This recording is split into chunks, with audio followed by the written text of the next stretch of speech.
Why do Wales, England and Scotland have different COVID rules if they supposedly all follow in the same science? 21st Century Maddemic looks at who is right, who is wrong, and who might just be a plain idiot. The Omicron variant of COVID first started appearing in Britain in late November, and since then has more or less pushed the Delta variant out. Shortly before Christmas, Welsh First Minister Mark Drakeford announced new restrictions would come into force on December the 26th. Drakeford, who looks like a cross between Mr. Bean and Ebenezer Scrooge, announced the following restrictions. Only 6 people can meet in public places, no more than 30 people at indoor events, and no more than 50 in outdoor events, and all nightclubs were to close. The events limit pretty much killed all major spectator sports in Wales.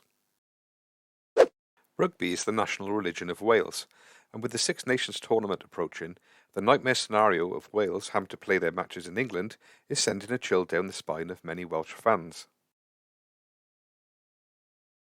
Drakeford has set aside £3.5 million to help clubs suffering from lost gate revenues as a result of the restrictions, but it is feared that the £3.5 million will be used up by the lost beer sales from one rugby international alone. Scotland's First Minister Nicola Sturgeon took a short break from banging on about independence to introduce a slightly different set of rules in Scotland.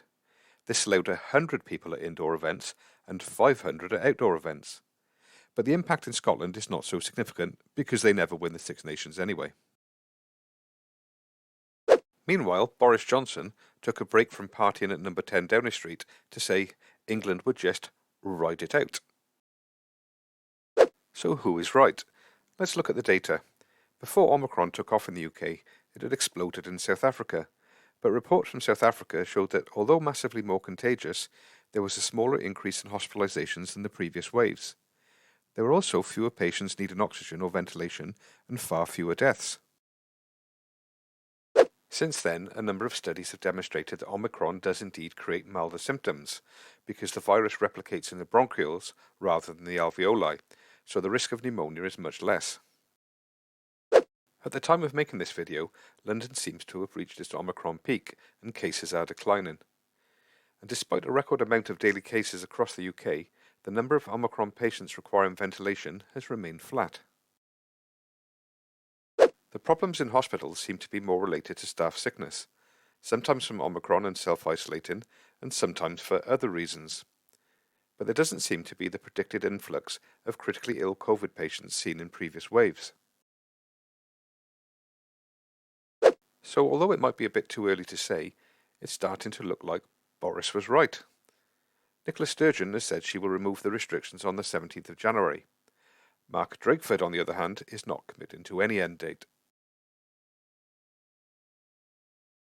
And Welsh people know that Drakeford tends to do whatever he wants, and is happy to ignore expert opinion. A classic example of this is when his government commissioned a £45 million inquiry which concluded a relief road was needed for the motorway into South Wales. But he concluded the exact opposite. So in this case, it looks like the Idiot Award should go to Mark Drakeford, though Boris does well in the Idiot Stakes for having a party while everyone else was locked down. And Sturgeon will continue to look stupid by repeatedly asking for Scottish independence after losing a once-in-a-generation independence referendum. But I guess we have come to expect nothing less of our politicians. For more news delivered by poorly drawn cartoons and plenty of sarcasm, subscribe to 21st Century Maddemic.